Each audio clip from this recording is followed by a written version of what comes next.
This is the Fallen Angel Christopher Daniels, former TNA X Division champion and former TNA World Tag Team champion, and you are listening to the TNA Cross the Line podcast. Enjoy. TNA Wrestling, Cross the Line.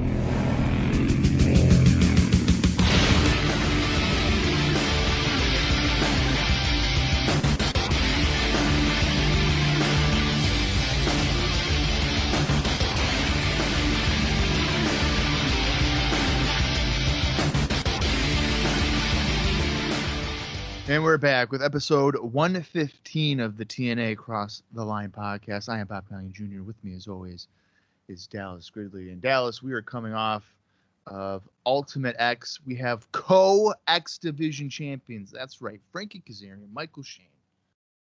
They are the new co-NWA TNA X Division champions. And maybe we'll see them here tonight on the July 30th edition of Impact, which we know for sure we will be seeing the Impact in-ring debut of Jeff Hardy. That's right, Bob. I was going to mute and my fan was still going. Yeah, I figured. I was like, what the hell just happened? Whoops. Yeah, man, Jeff Hardy on Impact. It's actually a pretty big deal. Last week we had Raven's debut, and this week we get Jeff Hardy's. It's pretty cool. Yeah, now I've been actually been thinking about my next question here. Now, we've seen him on pay-per-view, twice? He fought AJ, and then he fought Mon Brown. Right.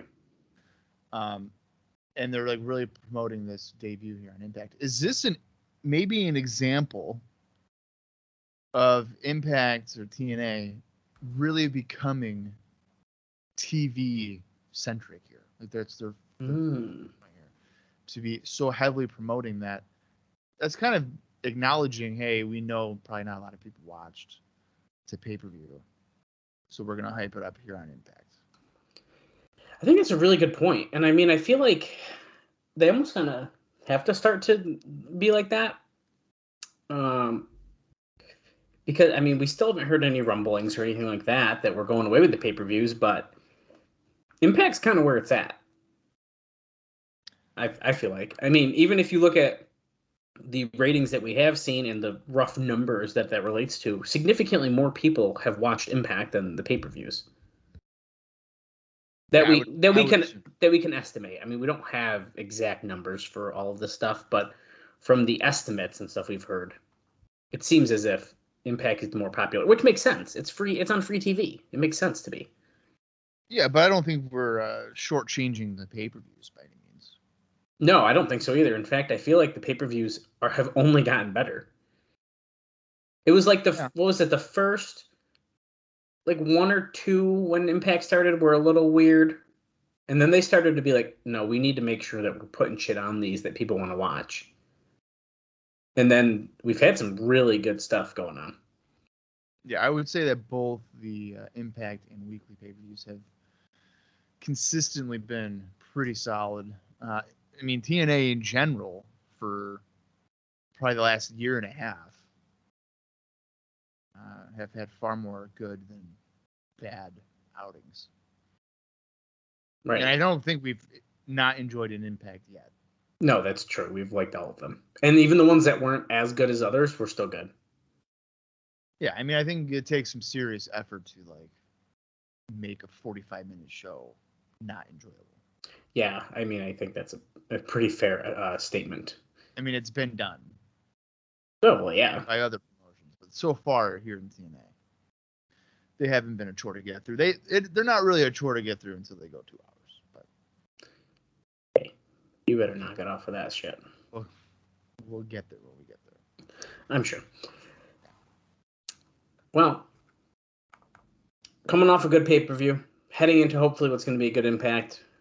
Jeff Hardy making his debut, I think, is pretty awesome. And like you said, I don't think we really know anything else, right? I think that was pretty much all we know going into the show. Yeah, I think they promoted more things on the show for the next weekly pay-per-view. Right. Which we'll see again on the show, so we can talk about those as they happen.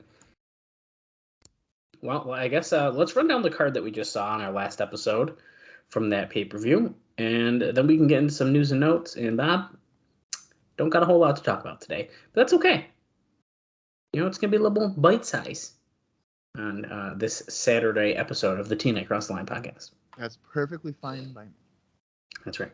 So, on the last pay-per-view from July 28th, 2004, this is what happened. This is all what went down. America's Most Wanted defeated the Team Canada's Bobby Roode and Petey Williams in 9 minutes and 30 seconds. Then there was the match where Abyss and Goldilocks' baby bear, Alex Shelley, defeated the team of D-Ray 3000 and Shark Boy. And unfortunately, because D-Ray and Shark Boy lost, Goldilocks owns their contracts. So she's just collecting those contracts like they're candy. So then we saw Mike Posey. Yes, guys, I said it. Referee Mike Posey. He wrestled again. And he defeated David Young in 5 minutes and 6 seconds. And David Young claimed if he was going to be defeated by a referee, then he does not belong here. Will we see David Young ever again? Which he has said for seemingly weeks. Yep. Well, he's also been constantly blaming other people. Well, right. And this one kind of, I don't think there's anything, I think it was kind of his fault on this one, wasn't it? And I think he collided with Gilberti, didn't he? Oh, you know what? Yeah, you might be right about that one. Gilberti might have came out. And then afterwards, he punched, he beat him up. Swinger. Yes. Because then Swinger made it for 0.2 seconds. He did the whole, yeah. He stood with him and immediately turned around and punched him. Yeah, acting like he was gonna be like, yeah, go get him. Yeah, fuck you. And he hit him. It was awesome. Then the net. That was awesome. Yeah. Well, it's funny how quickly he faked him out. Yeah. The Naturals defended their tag team titles against Triple X, and they retained in 12 minutes and 20 seconds. A match that I unfortunately don't think lived up to the hype that we were building, probably for ourselves. Right. They just didn't click on this particular night, which is kind of disappointing. But it didn't. It never really seemed to get out of that first gear. Yeah. And I don't know why that is, though. It's kind of a weird one. Well, it could have been by. It's gonna sound weird. It could have been by design because, as I said on the show, when you have two bigger matches, Hardy and Brown, and Ultimate X, you probably are like, hey, that's a really fair point. Maybe we don't need to go all out. And I think it's fair to say that it's not the last time we're going to see the Naturals and Triple X have a match. So I'm sure we will have other opportunities for that kind of stuff to happen. And yeah, just like Bob said, Jeff Hardy defeated Monty Brown 9 minutes, 9 seconds to become the number one contender for the NWA World title. Except it kind of seems like there's not. We'll talk about that more in detail in a second, so we can hold on that. With a freaking roll-up. With a roll-up. He missed the Swanton, because Jarrett came out and everything, and then it was a roll-up. I wish he just hit the Swanton, but whatever. Yeah, me too. And then, Ultimate X4, Bob already mentioned it. Co-X Division champions Frankie Kazarian and Michael Shane defeated AJ Styles 14 minutes, 56 seconds. I thought it was a pretty good Ultimate X match. I think the finish was well done. And haven't really seen a bad Ultimate X yet. I mean, there's a couple less than good ones, but... Yeah, I mean... I'll say less than great, because I've enjoyed them all. I think it's the World X Cup one was a little weird, right? That was a weird one. Yeah, I think that was weird.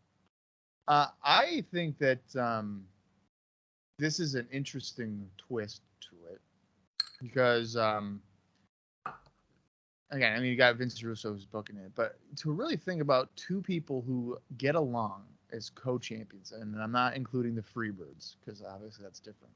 Mm-hmm. But, and I guess, and Russo didn't book the one that I'm about to mention, but. Jericho and China were co-intercontinental champions, and that did not end up going well. I think they ended up, at one point they were cool, and then Hardcore Holly had to be a jerk and kind of ruin that fun. So, will Kazarian and Shane continue to be pals, or is there going to become an instance here where one is going to want all the glory, and then there's going to be a turn for one of them? I mean, with two clashing personalities like Michael Shane and Frankie Kazarian, I don't clashing because they're both so cocky. How can they not? Right. How can they not? Yeah, and then that's pretty much just begging for there to be a ladder match for there to be Oh, true oh X boy. Division champion. No, you know what they'll do instead of that? They'll just do another Ultimate X. Oh yeah, I mean, I guess Yeah, fuck it, do it again. why not? Guys, What it's been 3 weeks. Let's just do it. So what's gonna happen is this week will be fine. Next week we'll see some friction. The week after, it's gonna be done, and then Dusty's gonna be like, "Okay, guys, I'm vacating the belt, and we're doing an Ultimate X." So then they're just gonna strip them, so no one's champion, and then they're just gonna do the match again. So in about 4 weeks, I'm expecting this to happen. I don't think they should strip them. If they were to strip I them, don't think so either, but I know how this goes, man. if they were to strip them, I would be like, why wouldn't you just, have the title be held up as soon as it was a co-champion situation? All right. Why would there be some kind of delay on that? I agree. So Okay, well, I don't know. We'll see what happens. I hope there's like a 40-man gauntlet Ultimate X match. Could be. Seen crazier things. And it'd just be the whole 2-hour pay-per-view. You know what? We've seen worse. Oh my god, we ran out of time. Tag team title tournament. Tag team title no. tournament. I'm sorry. If anyone likes that show, I'm sorry. But it was fucking brutal. So bad. Anyway. 3 episodes in, and I was like, I think I'm done. Yeah, I don't know how much more we can do. We powered through it. And then what was it? Like, it's like one of the early July shows was also like really, really rough. Wasn't that the tag title thing? Is that the tag one? Is that the one I'm thinking of? Oh, no, it is. Yeah, you're right. It is. Yeah. I forgot we don't start early June. It starts like mid-late June. Yeah. Anyway, let's get into some news and notes. Let's talk about what Dave thought about the show from the Wrestling Observer newsletter from, I believe it's August 9th, 2004. Yes, it comes out a little bit later. It's just how it is. I don't know what to tell you guys. It's just what happens. Yeah, it's just like your the magazine's on the newsstand. It's like, oh hey, it's March, but the magazine says August. Yo, I hate that shit though. I've never understood that. For example, I was in the store looking for, and I know what you're gonna say when I say this. I was looking for a PWI magazine. I can't remember if it was the 500 or not. I don't remember. It had to have been. I don't know if it was. Kenny? When Kenny was number 1? No, it was. I think that's why I don't. I actually do. I have it right here next to me still. I do. So I can even look at the date and compare it for you. I'm willing to guarantee that it's not a 500. I don't think you're right. Oh, it is. It is a 500. I fucking told you. Yeah, of course. It's the new one. I forgot that's what. So okay. So well, it says that's like 2 years old. It's gotta be. It's from last year, but okay. He was number 1 last year? Yeah. Are you sure? I'm getting to the dates. Can you listen for a second? Sorry, God, you don't have to fucking yell at me on air, okay? You know I hate that. I know, I'm sorry. So the date on the magazine, December 2021. Okay. I looked. It says display until November 9th. Right. It's already off the shelf before the month that it is, so I couldn't find it. And you know where I bought it? You bought it at the show. You bought it at a show we went to. No. I bought this shit off Etsy. You did? Yeah, dude. Wait, what am I thinking of? The one I'm thinking of is when you bought one at like a Northeast Wrestling show we went to. Did I buy a magazine there? Yeah. You definitely did. I really don't remember doing that. It was a PWI one? Yep. Yeah. It must be the other one. Because I had mentioned like I had one, or I had like because I have the subscription. You're like, right. Oh my god, and Kenny was on the cover. And then they had it there too. Oh yeah. Wow. I don't remember buying it there. Oh, dude, it's the one where we saw Kenny and Ray Phoenix. That's the one where I bought it? Yeah, because he was there. Yes. Well, because I don't remember buying anything at that one, but I remember. But I remember. Pretty sure you did. I believe that. I believe that. Like, if it like an instance here of like it could have been fucking what do you call it? Like if it was like $10 or something, I was probably like, Dale, let's just get a subscription or buy it off the thing for probably right probably. So, which I should, and I've told you before, I've thought about it even more in recent months because now I don't live in an apartment, so they won't crush it in like my little tiny mailbox. So now I feel like I have more of an opportunity to be able to get it and not have a destroyed magazine. But so I've thought about it. They're It'd pretty make it good. They're pretty good with my mailbox. So. Oh yeah. Well, hey, my birthday's coming up, Bob. It's pretty cheap. You do love your friend. I've replaced Austin as your best friend. We've heard many times on IcoPod. R.I.P. Rest in peace, man. We're coming back though. WCW maybe eventually. We say we're coming back, but it's gonna be like, oh hey, it's been 7 months. You're starting. Don't say that on the air though. Don't say it on the air because it's already been crossed my mind. Yeah. I already know what's gonna happen. I know. No one listens to this show and IcoPod except Jordan. Right. Yeah. He's gonna spill the beans now that I think about it. Hey, Jordan, don't snitch. Jordan, come on, man. Play cool. Okay, so I think that Bob, we gave last week's show a thumbs up, right? I'm almost positive. I don't have it in front of me. Oh yeah. Because it was our last episode. Gee, I get used to that. Because it was good, and we are, I believe, on a streak. That's our 5th pay-per-view in a row. Both of us thumbs up. Wow. So we're on kind of a streak here, and every Impact's been thumbs up. We're kind of killing it. That's great. Right.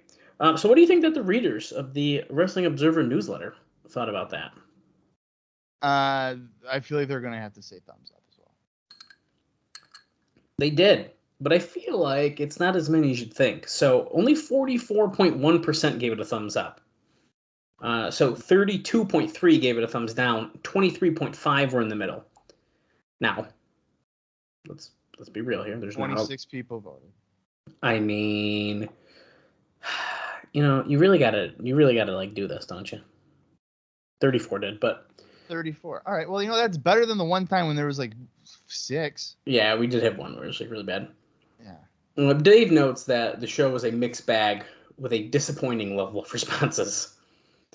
I think it's fair to say we probably can guess the best match on the card. I don't know if I have to really make you think about this one, right? It was Ultimate X, yeah. Everyone thought that. And as Dave says, they had a great bout with an overly creative finish. So look at that, I'm giving them props. Now, what about the worst match on the card? Posey and Young. That was second place. Is it the contract match? It was the contract match. Yeah, I should have just. Oh my god. Yeah, that's right. The building was close to full with an estimated 1,200 people. But the early lines indicated an even higher percentage, about 3/4, than the usual was paper. So quite a bit of paper last week. Not really surprising. I'm going to just kind of ride through this. This is kind of his thoughts on a lot of these matches here. So Ultimate X saw AJ Styles lose the X title 14 minutes, 56 seconds when Kid Kash and Dallas interfered, knocking him off the cables. With him down, Frankie Kazarian and Michael Shane climbed the cables, grabbed the belt, and came down simultaneously.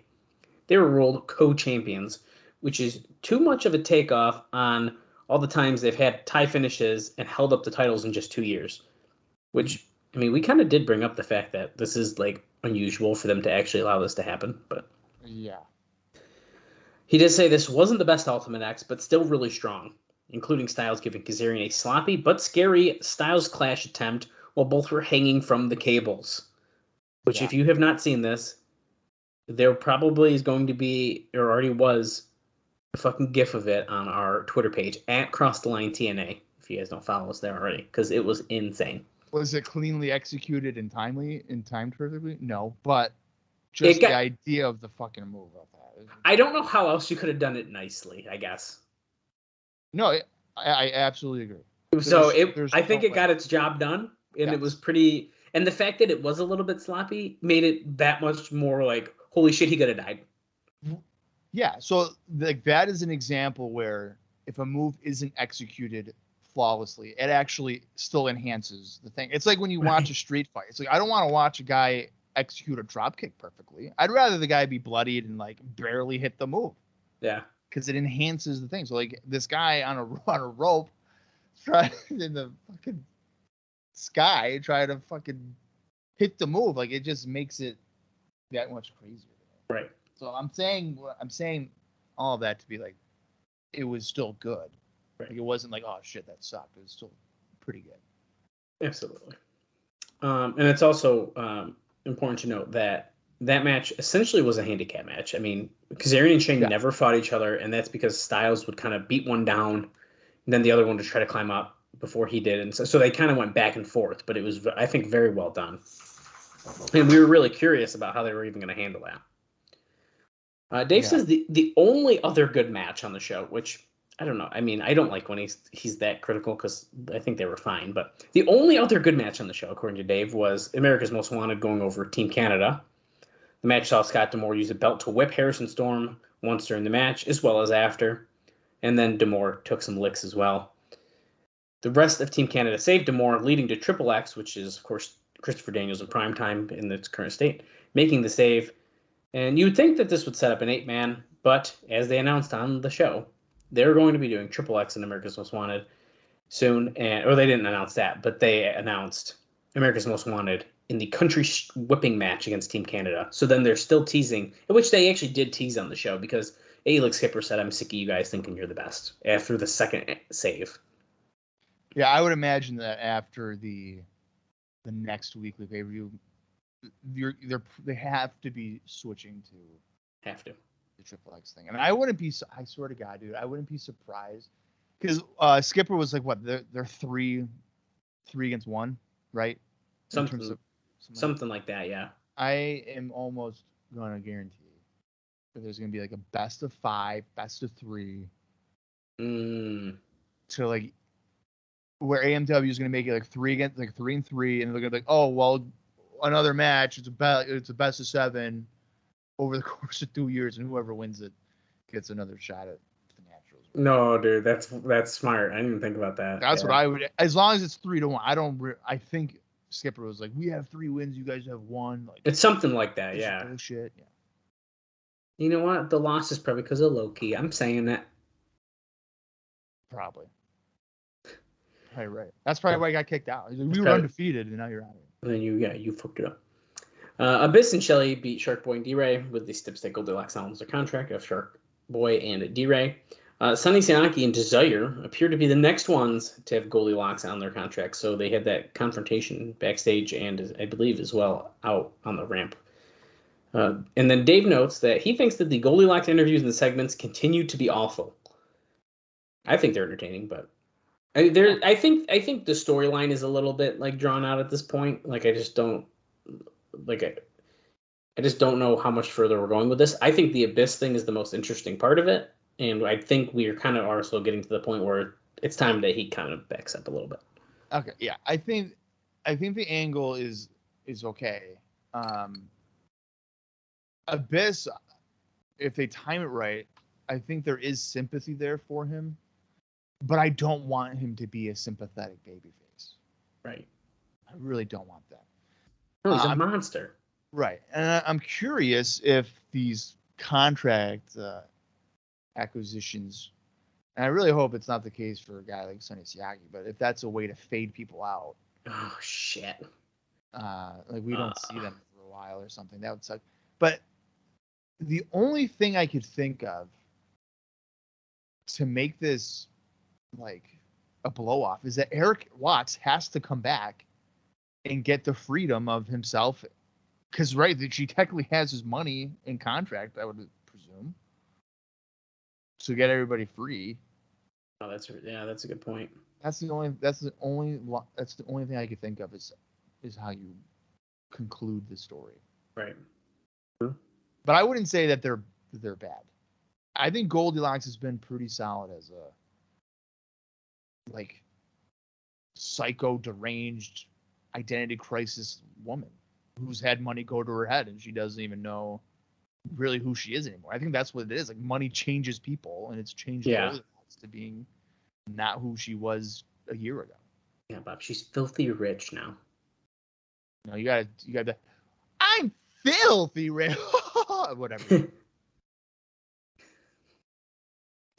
I cannot do a Goldilocks voice, so I don't even know why. That's pretty good. I liked it. Moving on.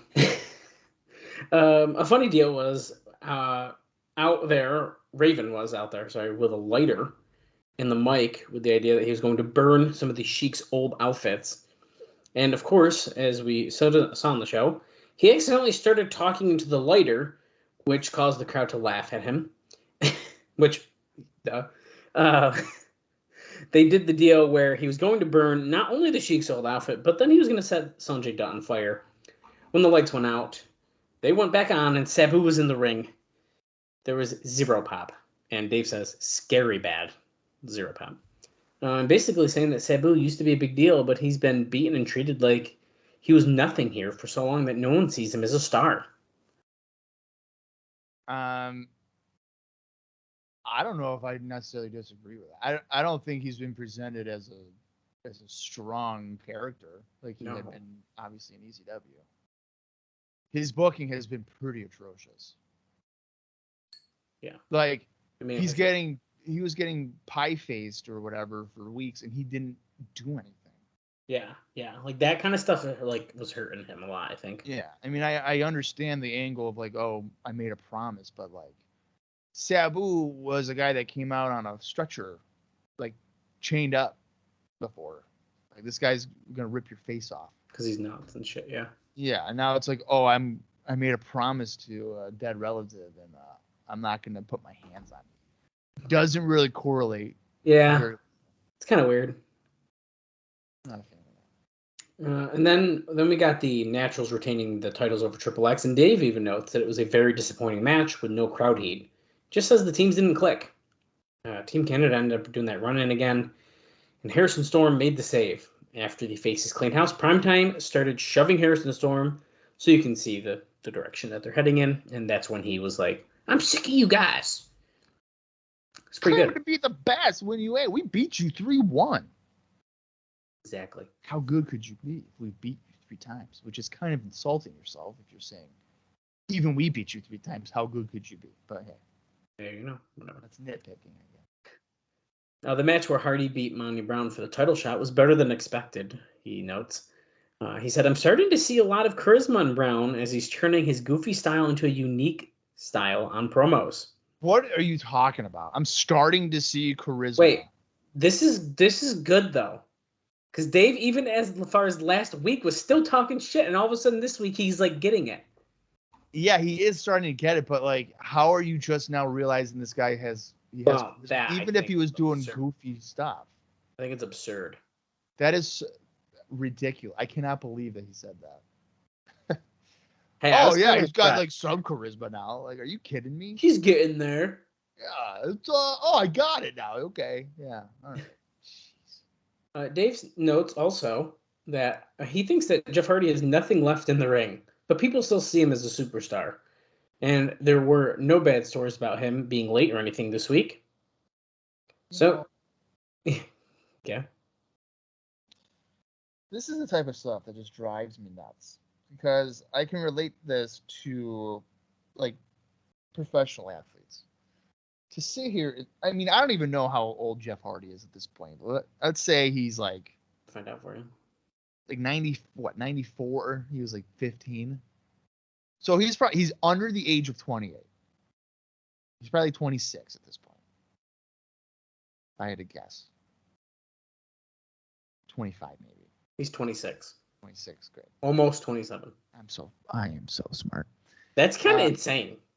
Yeah. So to sit here and say that he has nothing left in the ring is just ludicrous. Because the context of what we have to think about, and we've said it now, I feel like every time we see the guy, is that he had what?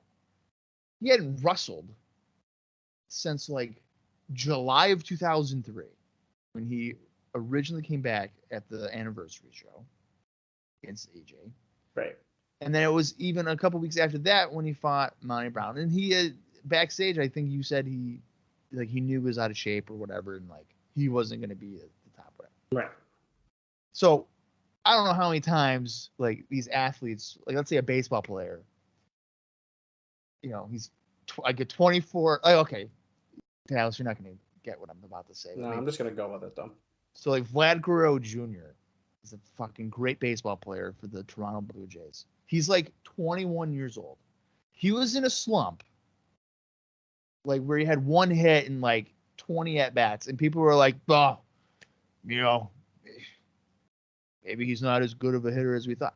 Now, that is basically the equivalent of like 4 baseball games where he had, and there's 162 in a year. Okay. So we're basing off of 4. Now, of course, he has since broken out of this slump and is like fucking killing it again. Because he's 20 fucking 2 or 1 or whatever, and he's pretty fucking good. So Jeff Hardy he's got nothing left, Bob. Got nothing left at the age of 25 after not wrestling for a year and a half. Definitely not 18 years more. He has nothing left. Nothing. What a absolute ridiculous statement. That's just the type of stuff where you say things to like just get clicks or whatever they say. Well, right, but I think I want to point out, like, I bring this stuff up not because we agree with it, but because I think it's interesting to see. We're seeing what's going on, and then we had Dave Meltzer, who was writing this at the time of the show. He was like, "Meh, I don't know about that." Yeah. So it's kind of fun to compare his thoughts compared to what we're thinking watching it. Yeah, I mean, would I sit here and say that he had good matches? No, but I am also not going to sit here and say, well, he's never going to have a good match ever again. I wouldn't even come close to that type of conclusion until probably months into his run here. I would say I don't know how you can. I would say you have 3 or 4 months to get this guy to get back, or 2 or 3 months to get back into ring shape and to like find his groove again. Like, because he doesn't have house shows really unless he works indies or stuff. But give me a break. Right. I mean, I know I'm a critical guy. You got to be fucking level-headed with it. Right. Well, in that match is where Jeff Jarrett interfered. He pulled Monty Brown out of the ring when Hardy was going for that swanton. However, back in the ring, Brown missed the pounce, and then he got cradled for the loss. Now, Rhodes, who does Hardy's promos for him, started talking about the NW title when Russo came out. And that leads to what we were briefly mentioning. And basically, it's a separate note even, that they're pushing for this feud between Dusty Rhodes and Vince Russo on TV. It's the biggest deal on the show. The storyline hasn't really been explained. But it goes something like Rhodes promised Jeff Hardy the NWA title shot if he signed. Oh, right. So then once Hardy beat Monty Brown on the early show, here in that shot, which is rumored to be taking place on August 11th. We don't actually have that announced yet.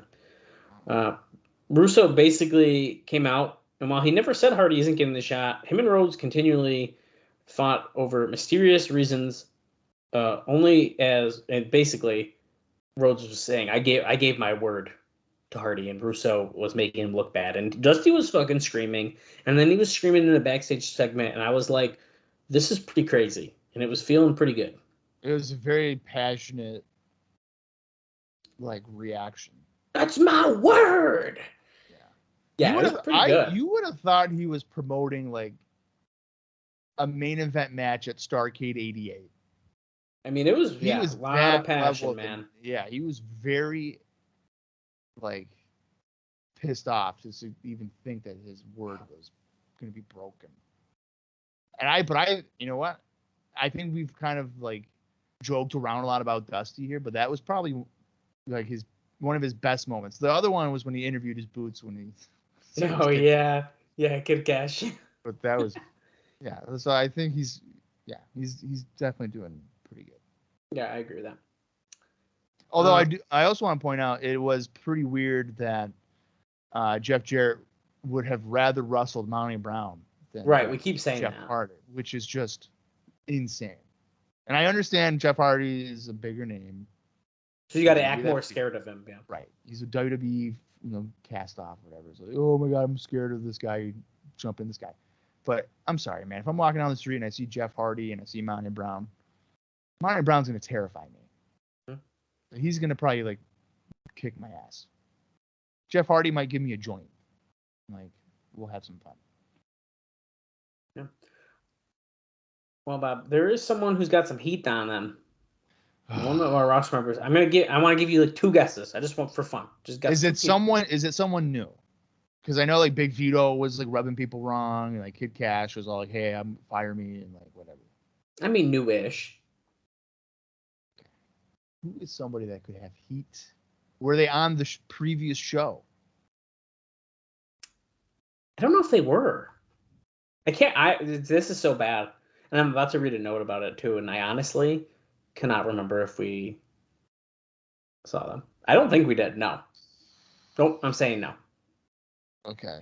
I will say my first guess in terms of someone that could have heat. Oh my fucking god, that is so hard. I don't know who could be a guy. It is a male. It's a male. Shit. There's another hint I could give you, but I think it might give it away. So. Okay. Hang on a minute. I'm going through like past shows to maybe run my head. Get me going here. I'm gonna say it is Conan. No, that's a good guess. BG James. Nope. Okay. Collier. Nope. Well, Hernandez. Okay, you already mentioned him. Onyx.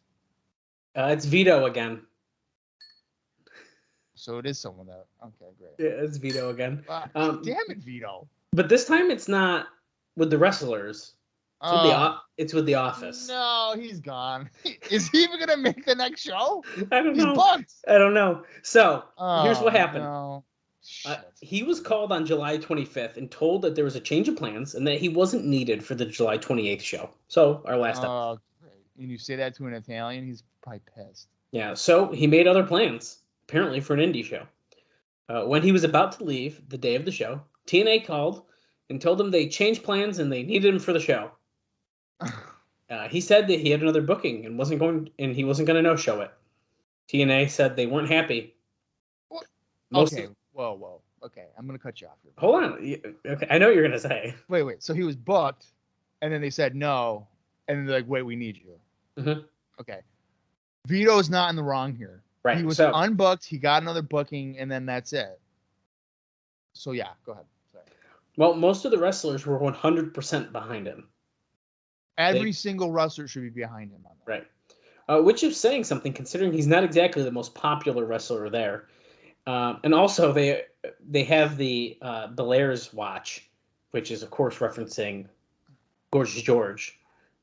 Right. And because how long will it take him to be gone? Is basically that's what they're calling it. Okay. That's just fucking bullshit, and that kind of pisses me off. That TNA does this, because even Jarrett has said on his podcast, that they weren't paying them livable wages to depend on just a TNA deal. Right. So if I'm on the phone with fucking Russo and he's like, "Hey man, we need you," it's like, "Okay, cool, I'll be there." And then he calls me back 2 days later saying, "Hey man, we don't change the plans. We don't need you." As soon as you've done that, I am free to go and get whatever I need to do to make a living. If you come back and be like, "Hey, we need you," I'm sorry. You may think you're a priority. I don't even think Vito's not under contract. I don't think so. If he's under contract, then maybe it's a different discussion. Right. Like I agree. Like you pull back on your booking. But my understanding is he is on a paid per appearance. So if he gets heat on this and if he fucking loses his job because he's keeping his word to a booking that he took because the company that flip-flopped on him, like he can't depend on them, that will piss me off. That's fucking bullshit. Well, I like to assume he's going to at least make it to next week's show, but who knows what's going to happen after that. Oh, he is fucking hardcore jobbing. Because they're mad at him, yeah. They're 100 fucking percent. And I wouldn't be surprised if like David Young and Gilberti, like that whole thing explodes. If David Young pins Vito before Vito leaves. Oh my God. I will not be fucking surprised. Wow. And that is bullshit. I'm actually really fucking mad. So Bob's like really passionate, guys. If you remember, he ordered a pay-per-view for Vito. I did, so man. This is a real thing. One of my all-time memories of WCW Nitro is watching Lance Storm beat Big Vito to win the Hardcore Championship. I feel like you're muted, and I didn't hear what you just said. Sorry, I was trying to turn my light on with my Google Assistant, and it's like being annoying. So anyway, see, this is the type of guy I have to work with here, folks. He doesn't get up and like just no. He's got to go like, "Hey Alexa, turn my lights on." First off, it's Google, but yeah, Google, whatever. I'll do it on my phone, whatever. Great. It's just getting a little dark in here, man. It's getting late, man. We're recording this at fucking 11:30 p.m. Like, I just don't know why we're doing it this late. I don't think that's at all happening, but okay. 6:30. It's 6:21.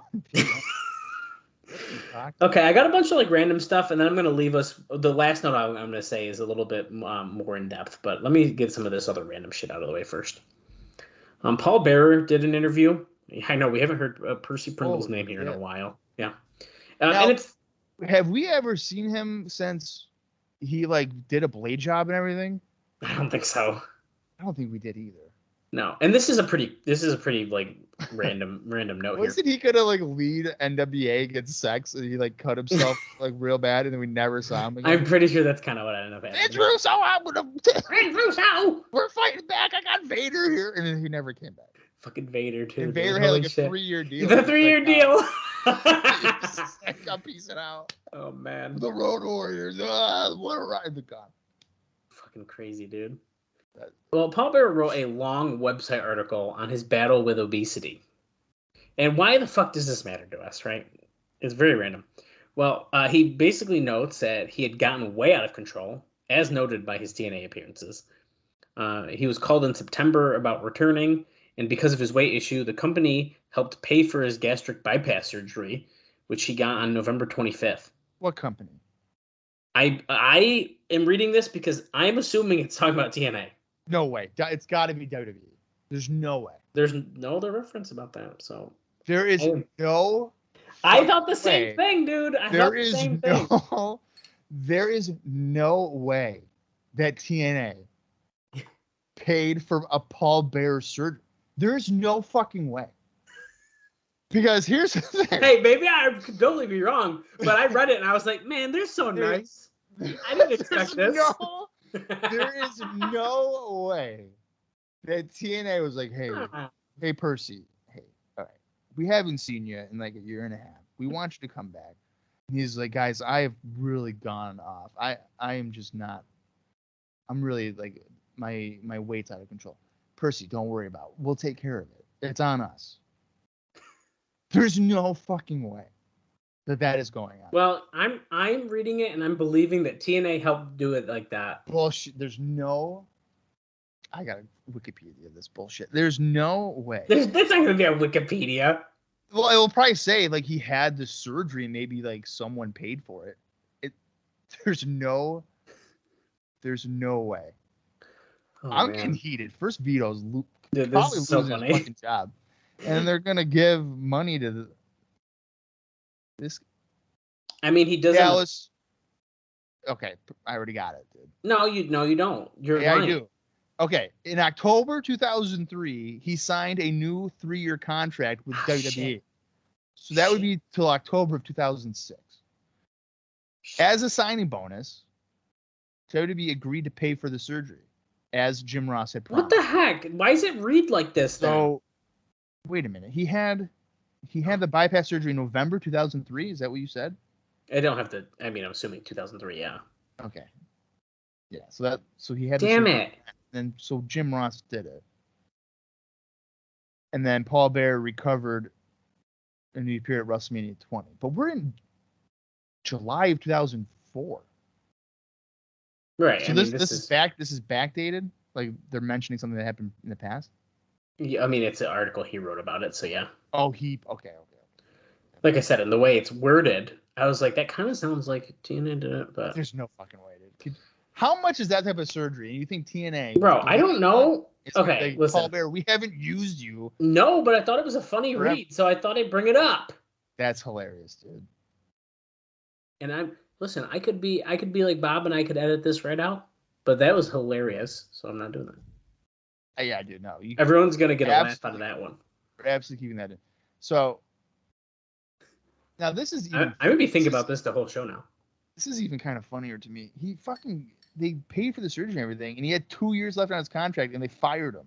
They terminated his contract April 11, 2005. So at least he got what he wanted out of it, I guess. Yeah. Oh, wait a minute. Wait, he got fired in April, and in June he signed another one? What the hell? Whatever. I don't know. All right, good for Paul Bearer that he got the surgery. Well, I'm assuming he kind of kept his. Hey, if anything, this is an alumni update. Okay. Okay. If anything, that's what just happened. Yeah. And I'm glad to hear it. And you know what? He saved some of his TNA cash for that too. Okay. Yeah. Okay. Well, speaking of people, $50 in a Wendy's burger, they probably paid him. speaking of people in TNA, got some bad news, Bob. Oh, great. I thought you had very little notes today. I feel like we've. Well, we're having a lot of chatter. I know. Now we're gonna keep going. Now we're going longer. Now we're bullshitting. Rikishi isn't interested in going to TNA after we were just told he was. And listen to why though. He was apparently told that when he was cut, that as long as he doesn't go to TNA, they will bring him back at some point. I don't think he went back. I don't think he really does. Now he did have intermediary, like sent feelers. Like he had people check it out. Right, a month or two back, we kind of heard these rumors when he was expecting to get cut after getting nasal surgery and taking more time off without letting the company know ahead of time. I didn't know that. Right. Well, he's got some stuff going on. He's thinking about going to Mexico and all this kind of stuff. So wasn't this guy making like $600,000 a year? Something fucking ridiculous. You honestly think? Could you imagine the negotiations with Jeff, Jarrett, and Rikishi, and be like, hey, Fatu, how much were you making? And he'd be like 600. And he's like, Jeff would be like, oh, we could probably do that. He's like 600,000 a year. He's like, oh shit, I can do like 600 per appearance. Oh. That'd be pretty bad. I mean, Dave does know that his price right now is pretty high for getting dates. Of course it is. Right. Anytime a WWE guy gets fucking let go or they have their contract go out, they're always like, dude, I'm not doing a match for less than like 15,000. And there's always going to be one or two suckers who are like, yeah, totally going to do that. And then no one calls them, and then they go down like, okay, I'll do it for $750. Right. Happens all the time. I got a couple. One. I'm not even going to read this. I'm just going to tell you we don't have to read it unless you want me to read it. I'll do it. Yeah. Jim Cornette did an interview on the Blake Norton's Wrestling Channel talk show, and he buried TNA, mostly because of Russo's involvement. If you want the quote, I can give it to you. But okay, we'll read the quote. You ready for this? We've gone off the rails as we truly have. We're talking about Paul Bearer's gastric bypass surgery, Rikishi, and now Jim Cornette. Yes, you guys are listening to a TNA podcast, and we will be watching Impact soon.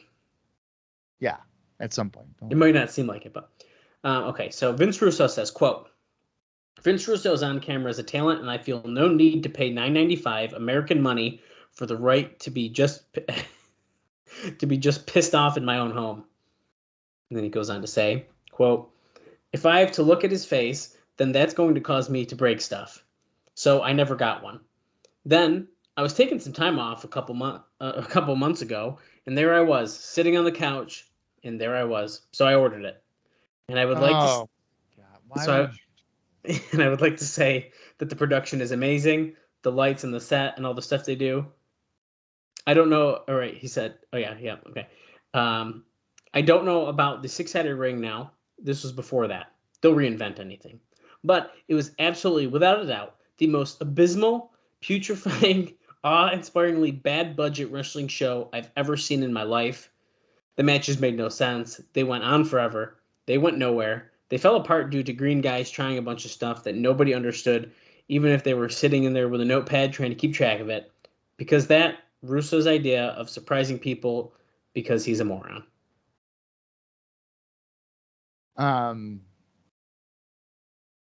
Did you expect anything less than this? Absolutely not. But does it make you want to wonder what show he watched? Yeah. Maybe it was the July 2002. Maybe he was like over in England where they're like 2 years behind. Dude. And he watched a show that was really bad a while ago. That'd be insane. Listen, man, I can't feel bad for Cornette because he's literally setting himself up for it to be pissed off. Like, you don't like Vince Russo. Why would you buy a show that you know he's on? Right. Don't know why you would do that. My favorite thing about this is, spoiler alert, he eventually comes. I thought he already worked there.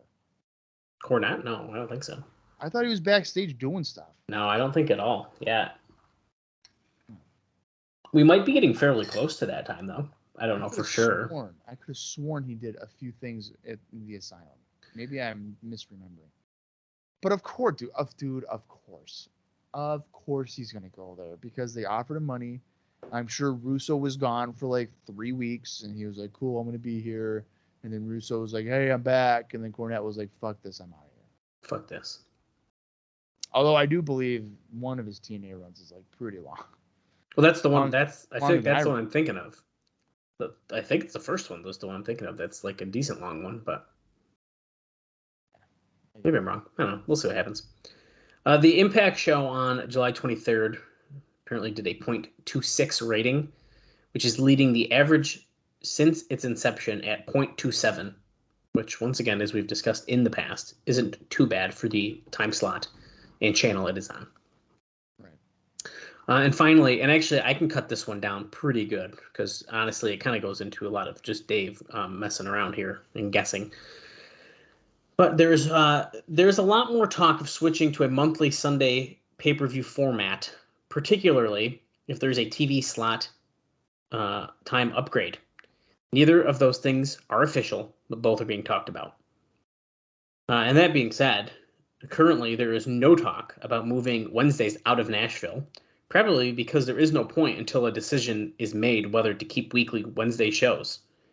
For the long haul, going to do a monthly 3-hour format on Sundays seems like it's best for all concerned. If the buys go up, it will greatly cut losses. And even if the buys stay the same, it will still greatly cut losses.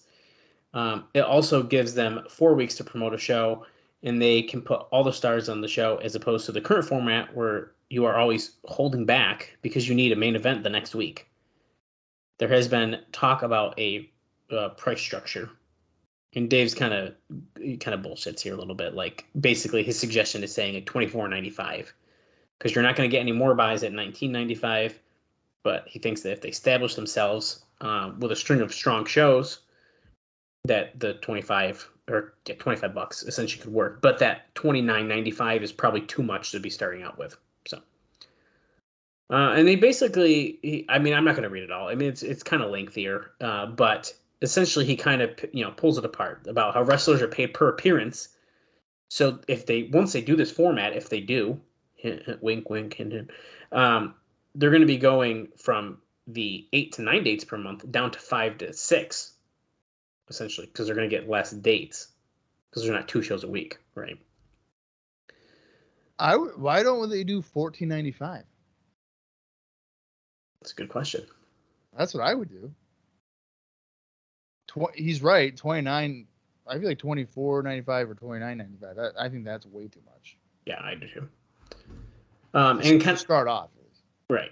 And kind of going off of these missed dates, this is kind of going back to now they're thinking that this is where they could do the house shows to be making up for the missed dates. Now, this is the part where he really dives in. And he basically says it's worth a try, but I don't see how house show touring can be in TNA's best interest in any fashion in the near future, even with a time slot upgrade. Basically, he's saying they haven't been super successful in Nashville. WWE is doing, X amount on house shows, and TNA's already losing money that they're going to continue to lose it on house shows. So probably not the smartest idea right now, but who knows? We'll see what happens as we kind of move forward. No, yeah, they probably realistically should never do house shows. Ever. Hey, I went to a couple fun ones. That's all I'm saying. We'll talk about them in about 5 years. I mean, they could be fun, but not necessarily profitable, which is what your goal is here. I had fun at them, and I probably bought a shirt. Yeah, I mean, you probably had fun with it, but then when they would look at their financials and be like, "Hey, we just lost $15,000 at a fair." So there's 2 dark matches that happened before the show. I know, I agree with you, Bob. Okay. It's true. I've gone to plenty indie shows that have been pretty fucking good. And then you look around, it's like there's 80 people here. There's no way they've made money. Oh, right. And so I loved it, but you look at the owner and he's in the corner crying and he's like, oh shit. Yeah, and then if you notice, like Impact today, they don't do house shows. They're they actually really weren't moving their tapings around. Now they're doing that. So now they're touring with their tapings. They're essentially doing like a big show and like a Impact Insider or Impact Plus special, and then taping TV for like a couple weeks, and then they move, and then they do the same thing again. It seems to be working pretty good. They kind of do house shows. They usually will team up with the indie promotion. They haven't really been doing that though recently. I guess that's true. I mean, they were like one night only. Okay, right. So there's the one night only. I guess. So I'll rewind a little because I guess they are sometimes still doing those because they did actually just do one, I think, with OVW. But I still think you could have watched it on the Impact, like Insider thing. So that's kind of the same ideas. You guys get what you're saying. Yeah, you're basically saying they're not doing untelevised shows. No, you can see, you can watch everything they're doing essentially currently. Yeah. Okay, it's time for Impact. I got a couple notes I'll share during the show because it's about the show, but that's it. Dark matches. Oh, I'm getting there about. I'm teasing. Hey man, you forgot the attendance last show. Till the last match, I know. Yeah, till the last match. So I'm here to remind you, dude. Yeah. Well, July 30th, 2004. Of course, we know this was taped the day before on July 29th. I'm not going to say that every week. I probably will. But there was 2 dark matches that happened before the taping, nothing after, at least according to my notes from Dave and Cage Match. And it featured the following matches. If I got the results, I could tell you who won. Dallas, not me. It's Lance Hoyt. It's Lance Archer. He defeated Bruce Steele. And then we had a tag team match where America's Most Wanted defeated the team of Chad Collier and Hot Stuff Hernandez of the Elite Guard. I'm kind of surprised that wasn't on the show. I mean, that's kind of not a strong dark match. No, but that seems like one that would even make sense to be on the show. So, yeah, I'd say surprising. It definitely would make sense to be on the show. Right. Okay. Yeah, that's pretty interesting. Choice. I know I said that we weren't going to talk a lot. Here we are. This is potentially one of the longest episodes of our Impact coverage we've done now. And, I'm blaming the Paul Bearer. I'm blaming the fucking Vito thing. Yeah, the Vito thing, dude. Paul Bearer and Vito, it really threw us off today. That legitimately pissed me off. I'm still kind of mad about that. Oh, man. We better get going on this. It makes no fucking sense. We got to see a good show, so Bob's less mad. Yeah, you know what? I will not. The only way I'll get in a better mood is if Vito's on the show. Ooh. It doesn't even have to be live. Just be on the show.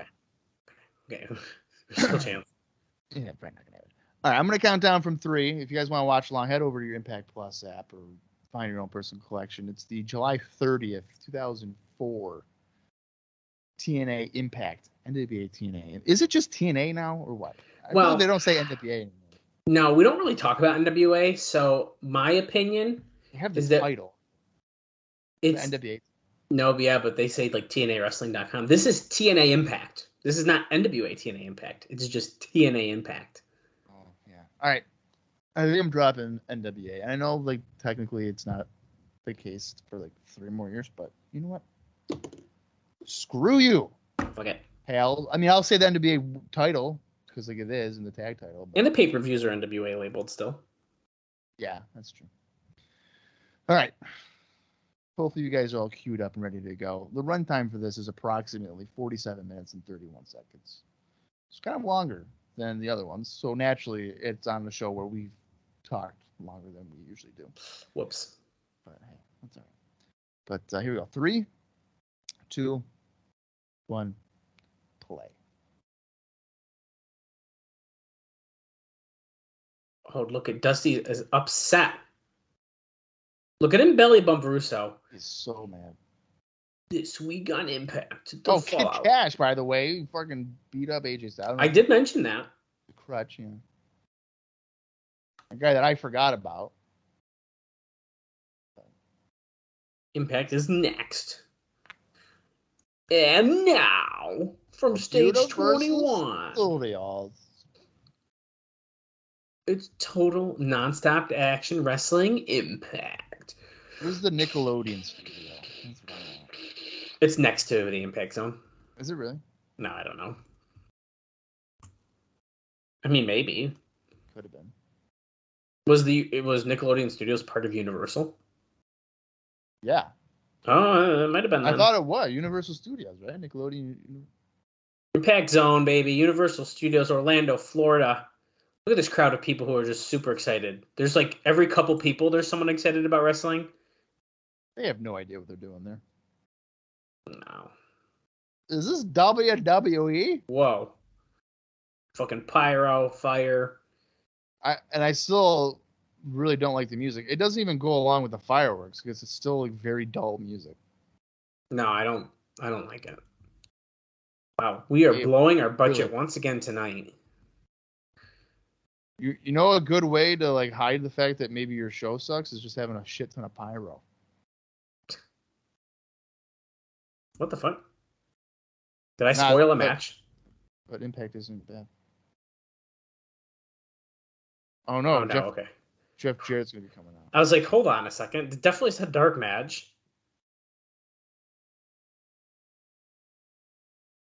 Okay, but before that, who's this? Oh, is it Lex? Love it. Hell yeah, dude. He's about to get an NWA World Title match. Barely gets an entrance. I have a note about Lex as Jeff Jarrett makes his entrance. You ready? Yeah. Did WWE have interest in him because Johnny Fairplay said so? Yes, so they signed him. No. And here comes Jarrett with his guitar and awesome ring jacket. So basically, it's kind of the lead-in here a little bit. Usually, I think this is a note I'd save for next week, but I feel like it was appropriate to just talk about it during the show as well. Jim Mitchell was actually backstage at the show here in Orlando. They are talking about bringing him back, and one idea has been to reform the new church using Slash and Lex Levette. Really? Yeah, and making Slash and him a team. There's also been other ideas discussed for his return, but there's no notes about those. But isn't that interesting? Yeah. I'm assuming they're doing that because Lex Levette is also bald. I mean, probably. That's probably the connection, right? It can be like Slash's brother. Right. It's Slash and Cutter. Right. And now Jarrett immediately going after Lex. This is a 10-minute time limit. I'm sure it's going to take all 10 minutes. Speaking of, we like to break the fourth wall here constantly on the show. So, we're just going to do it again because we're just going to do it. Slammiversary was this past weekend as of this recording. So very old news. Bob did not watch live. However, we FaceTimed a little bit during it. We snapped a little bit during it. And there was quite the fucking appearances on Slammiversary, including Slash, Chase Stevens. I mean, people who hasn't been seen. David Young. David Young was in the ring, dude. I almost pooped my pants. I was like, is that real? And he hit a spine buster, I saw. Dude. It was crazy. Was it a good one? No. But he didn't even do a full rotation. He just kind of plopped the guy down, Shark Boy down. Dude, it was incredible. I mean, there's other guys, of course, like Johnny Swinger, who was with our time. Johnny Swinger, who's eliminated David Young. We have been watching that storyline unfold now for 18 years. Full circle. Full circle. No, well, the one thing that I was FaceTiming you during the reveal of who was a TNA original. And they fucking did Davey Richards. If people are really split about the Davey Richards situation. I think it's so dumb. He is a Ring of Honor guy. Okay, so they never called him a TNA original. He was on the team of Impact Originals. And basically they said that mystery person could be anyone who essentially ever wrestled in Impact. So it literally could have been Roderick Strong and it just could because he's been on the show. However, I like that it was Davey Richards. After I got myself unhyped, I was like, wait, Eddie Edwards is on the opposing team, and I think that's kind of cool. You liked that it was I don't. I mean, from what I was thinking, it could have been. I was a little. Should have been Christopher Daniels. Should have been. Sure, people are going to be like, well, he was a Ring of Honor guy. You're right, but his greatest success. No, I consider Daniels a TNA guy. Came in TNA. Oh my God! Look at Levette. going for Swanton, but he missed it. I thought that was like a somersault leg drop. I thought he was going to do a fucking 450, and he didn't. Oh, we're getting the stroke. Hold on. Before we say anything further, wait, he's stalling. Oh, my God. Way to bury the guy. Just hit the move. There it is, the stroke. Didn't even counter it. Oh, what a brutal way. 3. Jarrett wins in just over 3 minutes, it looked like. Or was it under 3 minutes? That was under 3 minutes. Under 3 minutes, sorry. I can't believe that he stood there for fucking pyro, bro. Before he hit the move. My favorite part of Slammiversary, besides Davey Richards coming out by Dixie Carter, which is odd, friend of the show, Goldilocks, made her return in a backstage interview, and it was pretty freaking cool. That is pretty good. It was pretty awesome. And it was funny because I tweeted, or I was live tweeting during the show. I tried to do that during the big pay-per-views. And I tweeted earlier, I was like, we better get Goldilocks. Like, we need her on the show. And then there she was. It was great. Yeah, I mean, it would have made no sense to not have her there. No. She's local in Nashville, isn't she? She has to be. I thought she was, so. She has to be. Yeah, definitely worth it. They also had a really, really great package about Mike Tenay and Don West, plugging Don West's, I think it's his GoFundMe he has. I'm pretty sure it's on GoFundMe, right? It's not a different. It's not a different platform. That's what I'm pushing. So it was pretty great. Sting sent in a video, Kurt Angle, and then the best one, the phenomenal one, AJ Styles. Dude, it was great. It was show of the year. Yeah, by all accounts, that's a lot of. I feel like most people are. And the main event, it was essentially, I think it's been said, it's a love letter to TNA.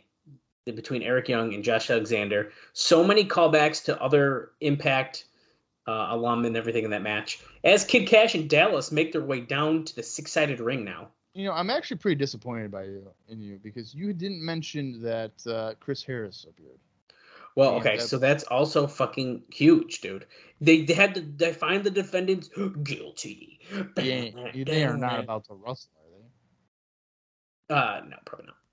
And I'm gonna give a shout out to Chris Harris. He recently had some issues as Mikey Batts comes out here, dude, relative of Billy Kidman. If you remember, Chris Harris kind of got arrested recently. I mean, not recently. It was last year. Okay, it was a couple months ago. That was a while ago. It was not that long ago. Just give the guy some credit, okay? It was a while. Okay, it was a while ago. Cut him some stuff. Well, he didn't cheers with a beer. He cheered with water. See, he's trying to better himself. Oh, okay. I did notice that. I'm just saying. Listen, man, that's good. I know. Supportive of that. Looks like we got Kid Kash versus Mikey Batts here. I thought we were maybe getting a tag match, but no Darrell Clark, no Dallas. It's just Kash and Batts. Twisting the ever arm. since you mentioned that fucking Mikey Batts is related to Billy Kidman, that's all I see now. Dude, you can actually tell, dude. You can tell. Chubbier version of Billy Kidman, and it's pissing me off. You can tell.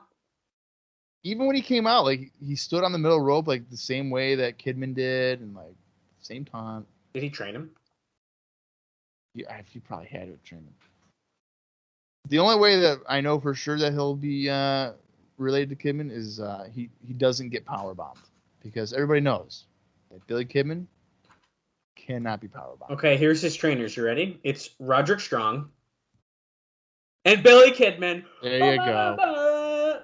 That's Dallas right. catching Mikey on a dive attempt, and he just slammed him gut first to the fucking concrete floor. Oh my. Love it. Mikey Batts hasn't wrestled since 2014. Or, sorry, 2014. Yeah. Kash with a freaking springboard clothesline. That looked pretty good. Yeah, it did. I thought I was about to beat him on that. Mikey's pissed off. Stomped to the gut by Kash. Another one. Wait, Mikey Batts wrestled on Velocity? Yeah, man. He was under a WWE contract. What year was that? The Velocity match was 2006, the one I'm seeing. Yeah, that sounds about right. Yeah, that's where he was pitched the Harry Potter thing, and he said no. And they were like, okay, you're fired. Just do it. Harry Potter was so popular back then. You probably could have. I think that's kind of hilarious. Bit of a run. That's such a WWE thing. Like, okay, we're gonna make him into a wizard. Look at Kevin Nash. Okay. Okay, He was Oz. He did have a great career after he was a wizard. Yeah, and then he became a gambler. In Vegas. What is this? Oh. Why is Vince Russo watching a Mikey Bats match? I think it's more because it's Kid Kash, but I don't think so. I think he sees Billy Kidman. Wait. He's like, you know what? The new blood. I was thinking he's gonna do He doesn't get power bombs. Sunset flip. 2 count. He is take power bombs. Oh, was that freaking a heart chop? Heart punch or whatever? Like, double clotheslines. Dude, this is competitive. What the hell? I feel like the double down is like reserved for really emotionally investing matches. Or Jeff Jarrett. Wait a second. Jeff Jarrett. Dusty's out here yelling with Vince Russo. That's my word. I don't like that they're stealing the thunder here from Mikey Bats. This is bullshit. This is a weird moment to do this, but yeah, why are they doing it? Mikey Bats. Why are they doing it out here and not just like a picture that's like at the bottom of the screen? Yeah. Like, oh, they're arguing backstage. Why are they doing it out here in the middle of the arena? Okay. Get his head. Yeah. That's when you want to cut. You should have cut back to Dusty and yeah, they should have. Give him my word. Gave him my word.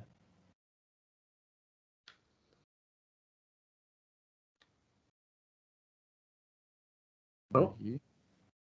Was he? Kryptonite Crunch? Done. That's gotta be it, dude. Get away from me. Dusty's yelling at referees now. Why is there another referee out there? Dude, it's a mess. Oh, 1, 2. I mean, Kid Kash doesn't even have anything to do with with those guys. I mean, I guess with Russo. Oh! Moneymaker dead. He just killed him. Dude, he might have just killed him with that one. Wow. Good. So here's the thing. Mikey could be good. He's just got to get seasoned a little bit. I agree with that. I actually don't mind him. Dallas alongside Big anybody D. That is with Billy Kidman, like, related wise, you're cool with me. Showing about Raven stepping into the Impact Zone next, also hyping his match. This has been on Wednesday. Incredibly fast 13 minutes. Got a video package here. I know. I have one other note I was going to share with you guys. I was trying to hold on to it till a later video package. You know, I am actually kind of annoyed that they put so much focus on Dusty and Russo there, because Kash, as we're seeing here, he broke the crutch over AJ, has been really good heel.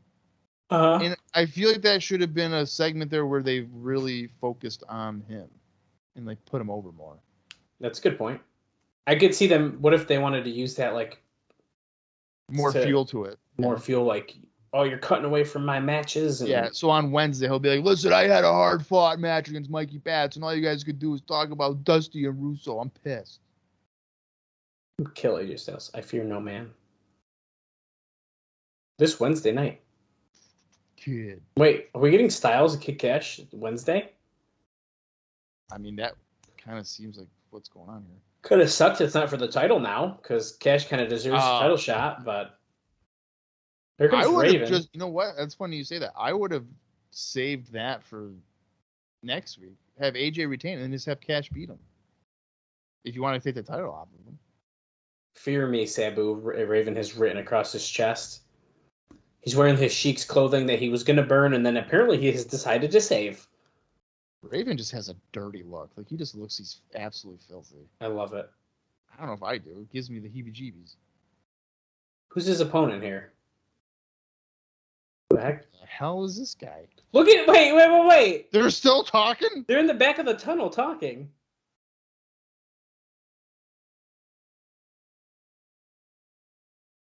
Okay, it looks like Raven is fighting Rod Steele. Rod Steele, okay. How much, like, can you say the same thing? I gave my word, and then Russo's probably like, okay, but you can't do it. Like, how many times can you just say that? Or you just get annoyed? Good question. See, this is kind of fun because Bruce Steele just wrestled in a dark match, so the Steele brothers are here in the Impact Zone. But only one gets TV time. Rod Steele here looks like an uncle playing like bocce ball in your backyard, and he's like, I can be a wrestler. Yeah, he does look kind of like that. This can jam. Okay, Rod. Raven, Russian leg sweeps against the guardrail. How many is he going to hit this time? What kind of tattoo does he have on his arm? That's bad. It looks like the David Young tattoo. My dude, God. it's an early 2000s thing. That's what people did. Shitty tribal tattoos that are like, why do you get that? Yeah, when you're right, dude. This match is over a decade in the making. Raven and Rod Steele is a decade in the making. Sorry, guys. They're talking about Sabu. Oh. I didn't realize. Over a decade in the making. Okay, well, Raven, the character... Dude, one night only. So one night only. Raven Sabu. The first and last time ever in a singles match. Quick trip, bad landing. I think you hear me knocking. I think I'm coming in. Well, the Raven. He's taunting. Oh, now he's doing the taunt. Uh-oh. That's when you know it's legit. You can't be doing that shit. There he is. Oh, he stepped on the chair, though. Stomped on his arm. Look at Sabu being beat down like a jabron. Get him, Raven. Raven's losing against Sabu, right? I mean, I don't know. If the way that Sabu's not getting any heat, if that's what they're saying, and he has been booked pretty bad, might as well just have Raven beat him. Oh.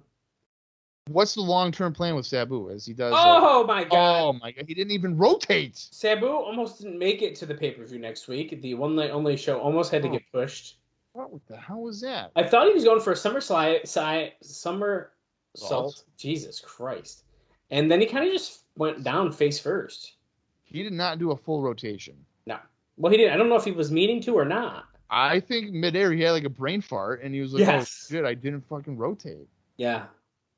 So it was either you do a suicide dive or like a somersault, and he didn't do either one. Yeah. Really, another package? Get it. Well, okay, you got another package. You get a note then. Nice and it all started 18 minutes. It all started because he walked over Sabu. This is about Ring of Honor, Bob. Even if Ring of Honor gets the okay from TNA to use Daniels and AJ Styles, they wouldn't be able to for a while because both are already booked solidly every weekend. It's also noted that at this point, there is no deal for TNA to allow its contracted wrestlers to appear for Ring of Honor, but they also haven't done anything to stop Alex Shelley from coming. Ring of Honor isn't even interested in many guys from TNA because of the feeling that they could always be pulled, and they have enough guys that they could fill the role of, say, Chris Sabin. They are interested in Daniels and Styles, though, but there is no deal as of yet for them to come back. Yeah, I mean, the whole holdup is still about the whole Rob thing, right? RF. I mean, essentially, yeah. But now it's like almost Ring of Honor. It's like, well, I don't want to. Wait a second. Who is that? It's this mystery package. We don't know who this guy is. I like the music. Coming soon. Who is coming soon? What is it? Wait, who's go on the guy's review of Impact this week that you checked out last week. I forgot his name. Zonka. Yeah, and see what he thinks about that video package on this show. If he still says, okay, it's just like we still don't know who he is. TNA. Thanks.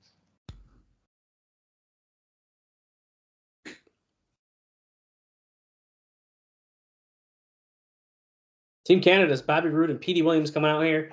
Let's see who they're fighting. Hold on. Jarrell Clark and Mark Lornoff. Interesting. So there's a new partner for him. Who the fuck? Who is Mike Lornoff? Does he wrestle anywhere else? Wow, he has an extremely short career. This is not the last time we'll see him, though. All right. So this is what Zonka said.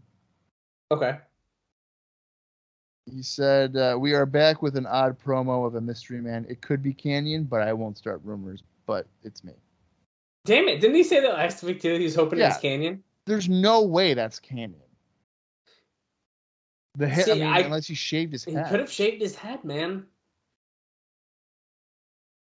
I feel like the gear looks like a Mortis style gear. Mark Lenarnoff. Okay. You know who? It kind of looked like freaking Chono. Yasuhiro Chono to me. Oh, wow. I'm just hoping this person actually comes. That's all I'm saying. Because if we're getting all this hype, dude, and he never comes, that would suck. Right. Oh, you know what? So here's a good thing. If this guy never comes, the next Ask Jarrett Anything, we gotta be like, listen, dude, who the hell was coming soon? And he never showed up. There's a Mike Larnoff sign in the front row. That's not a fucking plant. I don't know what. I don't think it is, dude. Why would they plant that? You'd rather plant like a USA sign or like a Team Canada sucks. Hey man, I don't know. Okay. No one is planting a Mike Larnoff sign that says Mike Larnoff is number one. Because you know what? It will make this Team Canada victory look that much bigger to the TV audience. They're like, oh, hey, that guy had a sign. Abyss for Siaki, money versus contract next week. The Irish whipping match. The Irish weapons match, excuse me. The country weapon match. I'm getting pissed off because no other reviews or anything are even noting the coming soon thing. What? How do you ignore that? Neckbreaker by P.D. Williams. Not much has happened in this match, guys, like at all. Who the hell could be coming soon? Wait, is he calling for the Destroyer? Oh my god, he is. He calls this the Canadian Destroyer. Is he going to hit it?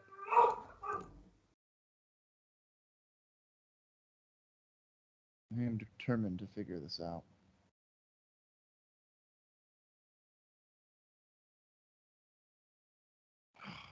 Scott D'Amore throwing Mike Larnoff back in the ring. This is ridiculous.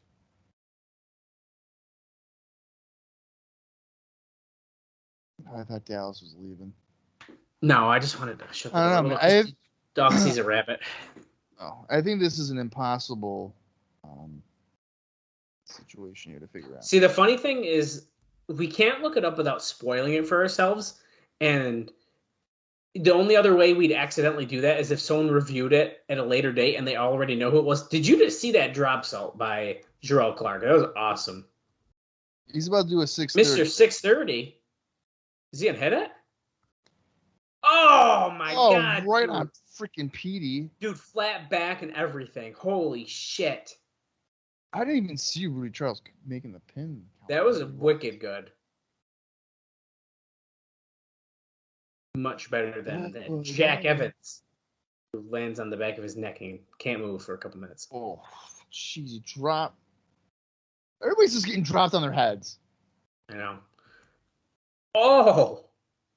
Did you see that running clothesline to the back of the head of Mike Larnoff? He's not number one anymore. Canadian Destroyer to Jarrell Clark. Going for a double cover. I hate that cell.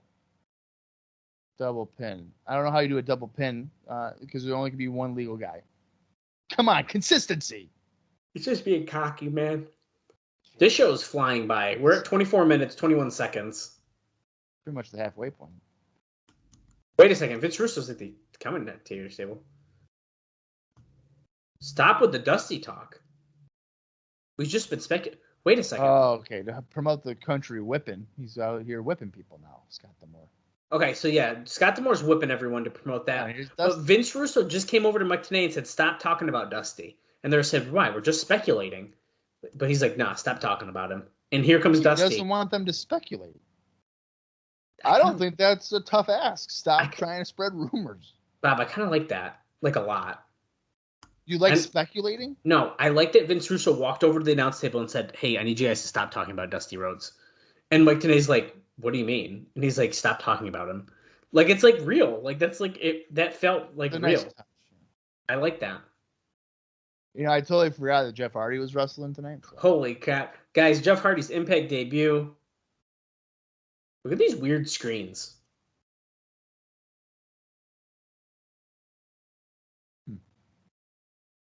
Okay, so now we're only showing like little pictures, like as if this was a WWE pay-per-view that you just paid $40 for. Even though they literally showed moving clips in the beginning of the show of it. Just saying. Who's coming out now, dude? There's so much happening on the show. I don't know, but they're getting music. Oh, Is man. it Kid Romeo? Dude. Yeah, baby. Get that entrance. Oh, it's just Romeo. Oh. What a WWE thing to do. Get rid of your first name, Kid. Here's Romeo. Oh. Although that might work for him. Romeo? I kind of like that. There's No, there's no I know. lyrics. There's no lyrics, but that's a song.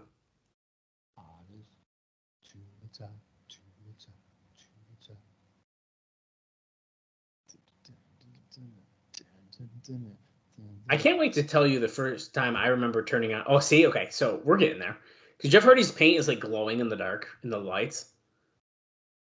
I feel like we're definitely getting pretty close to a time that I remember being told, hey, Jeff Hardy's on this random channel. You should turn it on. And I turned it on and I saw him coming out. I didn't hear what you said. I think we're getting really close to when the first time I turned on Impact is. Oh, really? Like, it's got to be before the end of the year. It has to be. But Jeff Hardy, it's like the same kind of look. He's got the glow paint and everything. I think we're getting really close. I can't wait for when we get to a point in Impact where I vividly remember watching my buddy's basement, and we were like, holy shit, this is happening? Dude, I can't even say anything. Romeo immediately attacks Jeff Hardy. Well, you know what? Romeo's a former WCW Tag Team Cruiserweight Champion. This match has a 25-minute time limit. That's not. Okay, it's 10 guys. You just made me literally look at the clock to make sure that. Could you imagine? Okay, that kind of looked shitty by Romeo, but it's fine. But you know what? He posed for it, and that. Yes, he did. Well, that's the best part. Is you're a good heel, you fuck up, and then you act like you just did it perfect. Still, yeah, love it. Or like you point at the other guy and say, "Yeah, he did." It's his fault. It's his fault. What is he doing? He's trying to stretch out Hardy, who's got nothing left in the ring. Dude, you're gonna pin yourself, Romeo. What is that? Okay. That's just weird. Is this the abysmal match that Jim Cornette was talking about? No, well, he had to pay for it. I know. I'm just joking. But Romeo doesn't know what to do with Jeff Hardy here for some reason. Has no idea. And Jeff Hardy ain't really helping him either. Pop up, powerbomb by Jeff Hardy. Kevin Owens, what the hell is that? That seems like a little weird for a Jeff Hardy move, but I'll take it. A night of revenge, guys. Jawbreaker.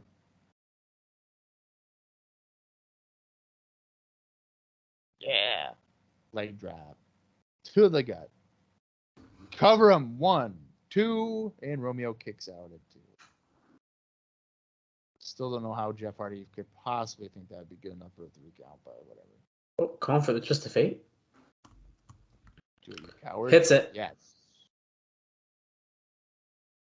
What? Calling for the Whoa. Okay, so Jeff Hardy just did that. Romeo was setting himself up for this one time. Jeff said, nah, fuck that. And he moved him to the middle of the ring. Is he still going to miss him? Oh, nope, he did not. That's good. That was a good swanton. He fucking landed all his weight right on him. Half the time, the guy is right by the ring post, and he barely hits him with his hair. I think Jeff Hardy eventually stopped doing that because he was hurting himself too much, so now he just lands on people. It took him almost 20 years to figure that out. And then people are like, "Oh, he botched it." It's like, no, that's how it should look.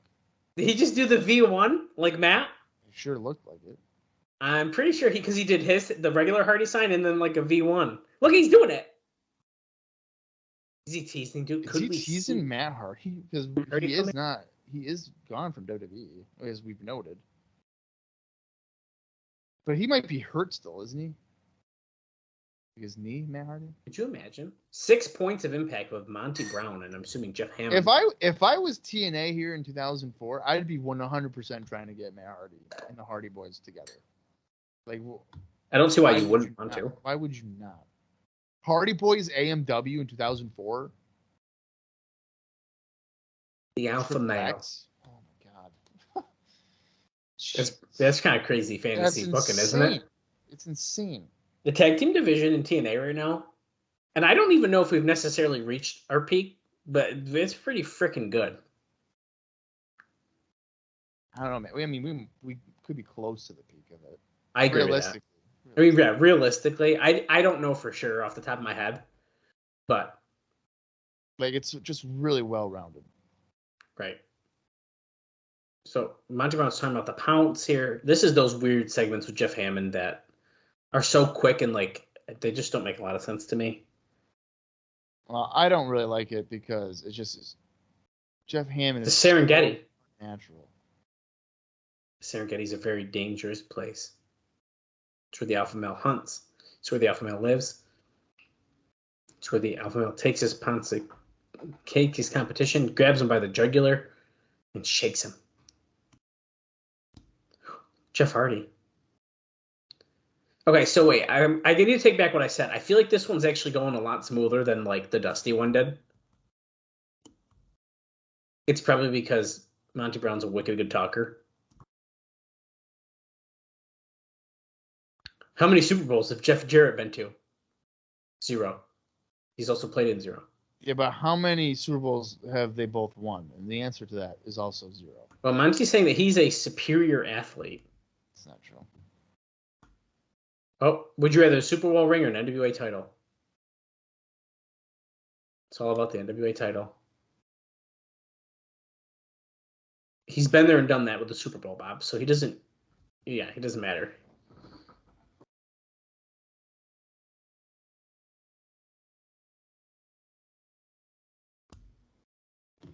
The Ouch. Period. Okay, I actually like that one way better than the last couple we've seen of those. Yeah, Jeff Hammond, though, he just doesn't do it for me. And Mr. Hammond, if you're listening. No offense, but. No offense. You're not it's been 18 years. You're not a wrestling personality, okay? I'm sure you're better now. We're over with Mike Tenay and Don West in front of the crowd. There's a Hot Stuff Hernandez sign. That's natural. Great new DVD, Ultimate X. And the phenomenal AJ Styles. Get ready to fly. I think we're going to be talking about next week's show now. Yeah, so Generation Next. Is that a team or something? Generation Next is a team. Well, there's a sign for them. Who are they? I'm surprised you don't know this. I have to make sure. Maybe I do, and I just don't realize. You know, honestly, you probably don't. Oh, okay. I fucking hate Google because, like, why do you do this to me? Country weapon match. We're going through all the matches you've already mentioned. Alex Shelley is in that group. Oh, wait a minute. I might have known this then. So the group was formed May 22nd, 2004. And the members of the group, which I don't know if it's necessarily at this time, but over time, it's usually the case. Alex Shelley, Matt Sydal, Roderick Strong, Jack Evans, and Austin Aries. I might have actually known that, now that you say it, though. The original... Yeah. Okay, so the original group was Shelley, Aries, Strong, and Evans. Shelley was eventually kicked out of the group and replaced by Aries as leader, and they would add Sydal in the summer of 2005. Wow. Shane Douglas backstage here with Vince Russo. We just got every match announced for the show next week, by the way. The only one you might have not heard that we didn't know, I don't think yet, was Sabin and Lynn versus Kazarian and Michael Shane. They confirmed Kid Kash and AJ Styles. Irish Weapons, Country Whippin', Contract Money, and, of course, Raven and Sabu. Tag team situation. He's going to talk about Jeff Hardy in the heavyweight title.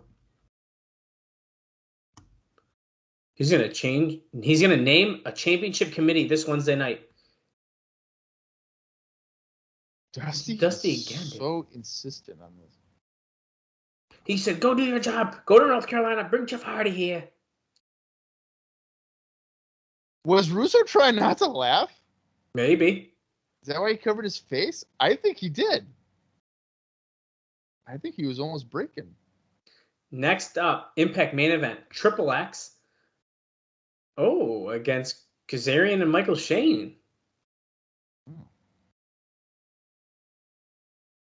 Coolest guys in the room. Who, by the way, Tracy also got involved on Slammiversary, which was really fucking cool. She did. I'm surprised Elix Skipper wasn't involved. That's bullshit. You know what else is bullshit? That Monty Brown wasn't there, baby. Yeah. That is bullshit. It was a wicked good show. Well, that's just the way it goes. It's like wicked good. Well, we got a big main event up next. We are at 36 minutes, 25 seconds. The show is flying by.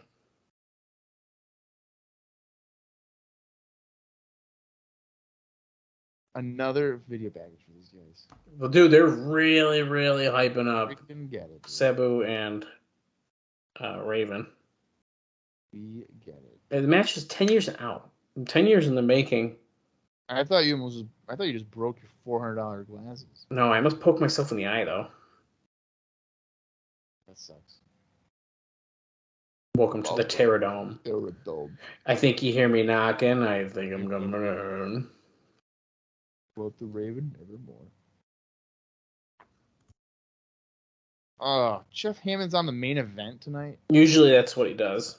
For the main event? Yeah, he's always done like the main event. I thought he was always like... Last week it was earlier on the show. Oh my god, Michael Shane.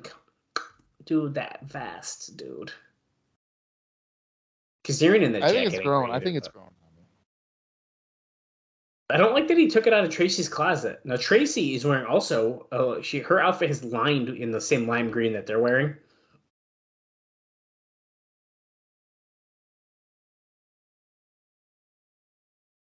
Who do you think's winning this match? I'm gonna go. I think Triple X. I think Triple X, and I'm gonna dare I say this. I don't know how much time we have left in the show. 9 minutes and 32 seconds. Never mind then, because I was gonna say it's gonna be by decision. But it's not. That can't happen now. Right. It could. I mean, they could fudge it. Oh, because there's gonna be a commercial. Oh, that's a really good point. Oh, you think there is gonna be a commercial? No, there could be, and that could actually technically bring us to the time. If they do another one, how many have we had? 2 decisions? Yeah, I think 2. And Triple X won one of them by decision. Right. I wonder. You know what it should be? I hope they do it, and like Dusty's the guy to like do it, but he's so pissed off about the Jeff Hardy thing, he doesn't say who wins. You'll find out on Wednesday. I gave my word. Well, this match broke down already. We're all brawling. I didn't watch it. I didn't watch the show. Lead analyst, Jeff Hammond. He's a NASCAR driver. How is he a lead analysis guy for this? I don't get it.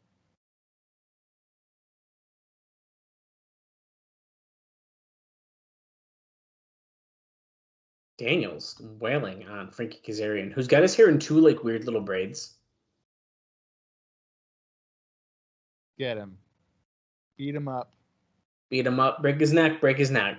Let's go. Beat him up. Beat him up. Yeah, do it.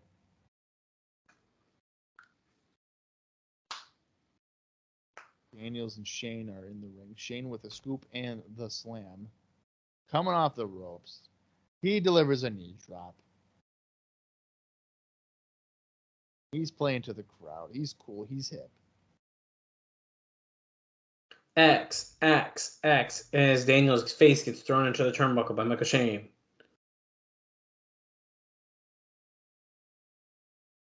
Daniel's just kind of getting his ass kicked right now. But you know what? These are the X Division champions, after all. Yeah.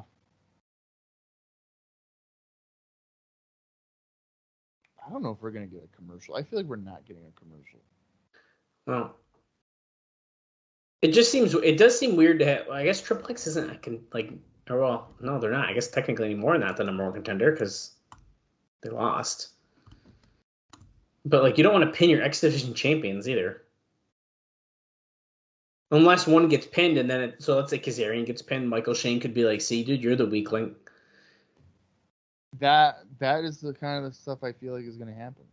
No, that could very well happen then in this match here. Because having Skipper and Daniels lose also feels like weird to me, so. Make sure you guys go to TNAWrestling.com for your late breaking news. Or you can check out our podcast because we'll talk about that stuff.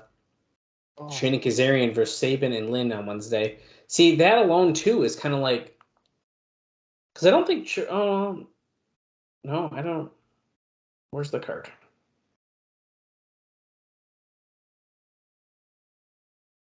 Nah, see? Triple X isn't on the card. Okay. For the next show? On the pay-per-view, they're not wrestling. They're probably just going to confront. Right. But that means I think they're going to lose. No, I think, you know what? I think they should win, and then they go and be like, we won, and now we're not even on the show. In these games. Yeah, how's that sound? Jawbreaker by Daniels on Michael Shane. He's down. Rudy Charles is like, guys, we only got 6 minutes, 22 seconds left in this match. So, or Dusty, Angry Dusty is going to have to make a decision. Oh, we don't want that. This championship committee, the fact that Russo is naming the championship committee is kind of interesting too. Oh, back body drop by Daniels, but Frankie Kazarian almost didn't rotate. High kick, sorry. Skipper. That was a dangerous backdrop because he could have broke his neck. Yep. Kazarian's good at doing those kind of things recently. Pop up, power slam, yes. Skipper's struggling with that.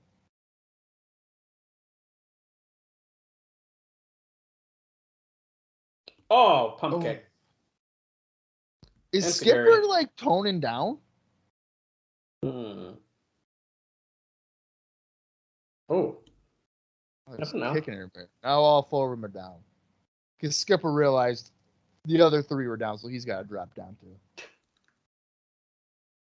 Not for long, because he's getting up. Kazarian's getting up. Skipper still looks jacked, but he doesn't look like wicked jacked. I don't know, man. Like a Dominator spine buster. It's kind of hard to say. Oh, the only reason why I say that is like play of the day. Nope. His back looks like thinner, muscle wise. Oh, fuck! Oh, Michael Shane got thrown to the floor by Christopher Daniels. That sounded like it hurt real bad. Mm-hmm. Staring to the top, gets slapped in the face. Uh-oh. What is this? Is he going for a top rope Hurricane Rana? Yep. Kazarian down. Skipper's on top rope. Walking and leg drop. And Michael Shane pulls Daniels out. Tracy gets up on the apron. Referee's distracted. Triple X would have just won, but unfortunately... Should be a disqualification. Michael Shane hit the X Division title, or hit Skipper in the back with the X Division title. Now wait, he's going to hit Skipper again. Kazarian's holding him. Who's this? AJ Styles. Bell rings. Get out of it. This makes sense. Disqualification. Styles looking like a true pro in his button up. There we go. Why did it look like he was coming from the other side?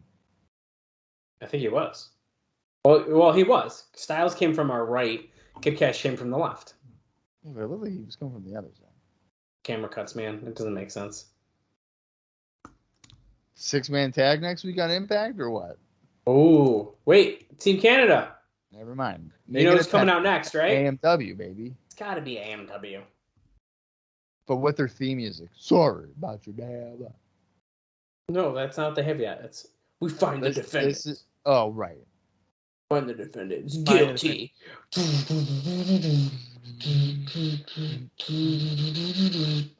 I love how everybody is like just sitting down. Like, we don't care about this. I don't love like massive brawls like this all the time. Why not, man? Sorry. You gotta get used to it. Oh, it's security. Oh, wait a minute. It's Chris Harris. Dude, it literally did. Yeah, I don't know, because they're just sitting there punching. It's like a battle royal. Might as well have had a battle royal close the show. You don't like a battle royal, dude? No, that's not true. I think it depends. I need to be in the mood, though, and right now I'm not in the mood to see a brawl. I mean, I guess whatever. You need to go on the network, WWE Network, and watch some 40-man battle royals from like 1992. It's hella fun. They are all in the ring at the same time. It's just punch, kick. Oh punch. no, dude, no, those are even worse. We're ending Impact with those video packages, hyping up all the matches. Kid Kash and Dallas talking first. I'm gonna do what I keep saying I'm gonna do. I'm gonna take you out. Don't worry, lovey. I'm gonna own you after next week.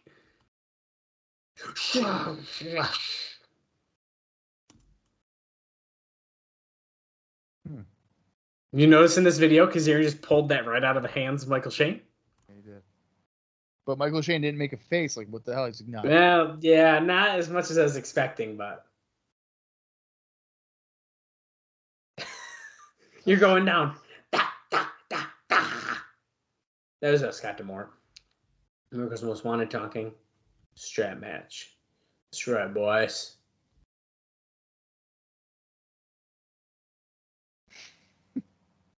Look at AJ with the hood on.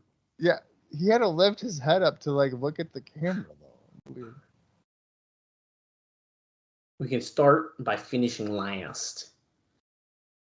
Wait, Sabu, is he going to talk? No, he's just taunting. That was really weird. The pounds. Period.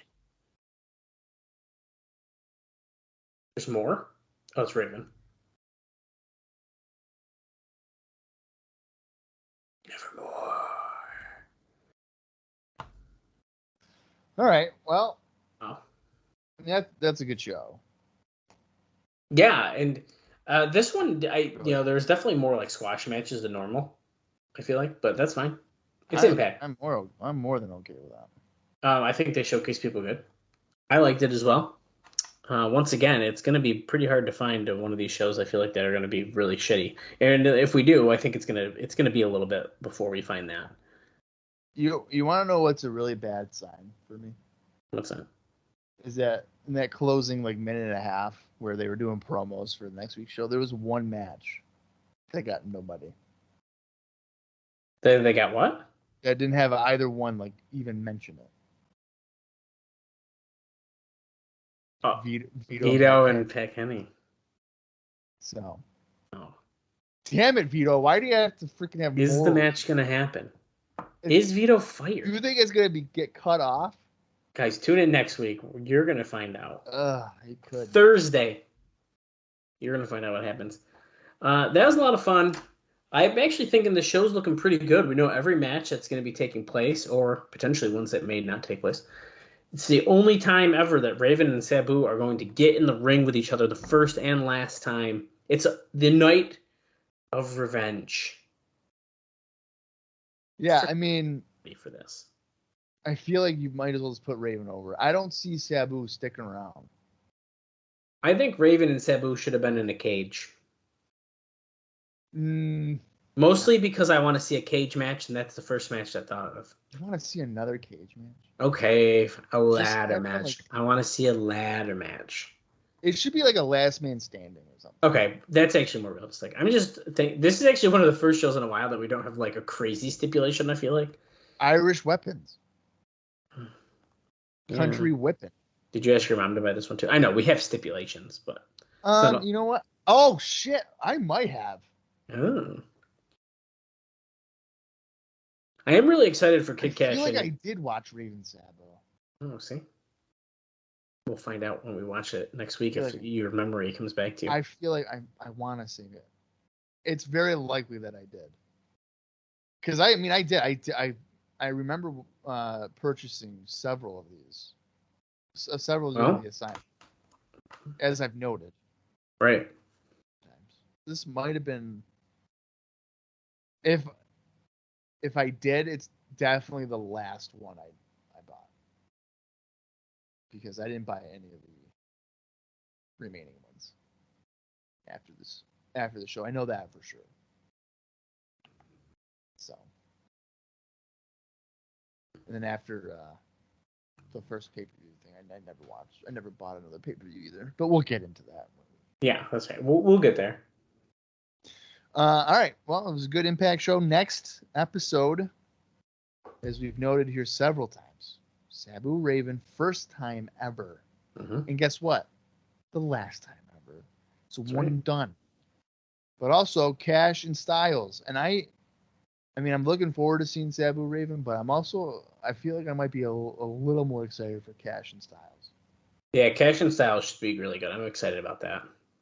And hopefully Big Vito keeps his job, because that would be pretty good.